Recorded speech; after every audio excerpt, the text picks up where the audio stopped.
name is M. Nageshwari. I am from TGMS Maripeda. I am 9th standard. My project name is the quake indicator. మనకి earthquake అనేది ఎలా వస్తుందంటే plates అంటే లోపల plates ఏమైనా moment ఉంటే అది గుద్దుకొని మనకి ఎర్త్క్వేక్ వస్తుంది. ఇది ఎక్కువ మన నార్త్ ఇండియాలో ఇంకా వేరే కంట్రీస్ అంటే ఫిజీ ఇండోనేషియాలో ఎక్కువ జరుగుతుంది.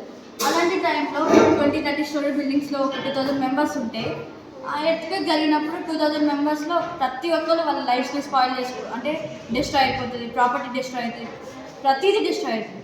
అలాంటి టైంలో మనం బిల్డింగ్స్ 20-30 స్టోరీ బిల్డింగ్స్ కట్టేటప్పుడే ఒక 20 నుంచి 30 ఐరన్ ఫీట్ రాడ్ పిల్లర్స్ పోసేటప్పుడే భూమి లోపలికి వేయాలి.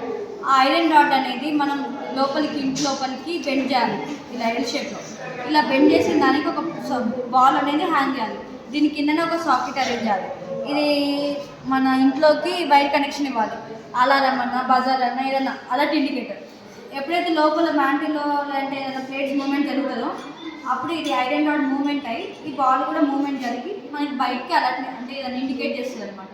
దానివల్ల ఆ ఇంట్లో ఉన్న వాళ్ళు కొంతమంది ఎడ్యుకేటెడ్ పీపుల్ ఉంటారు, అన్ఎడ్యుకేటెడ్ పీపుల్ ఉంటారు. అలాంటి టైంలో హౌస్ వైఫ్స్ అన్న అందరూ అలా వాళ్ళు అలర్ట్ అయ్యి బయటకు వెళ్ళాలి అనే వాళ్ళకి ఆలోచన వచ్చి బయటకు వెళ్ళిపోతారు. దానివల్ల వాళ్ళ లైఫ్ని సేవ్ చేసుకుంటారు, ప్రాపర్టీని సేవ్ చేసుకుంటారు, దాదాపు అన్నీ సేవ్ చేసుకుంటారు. Thank you. This is my idea.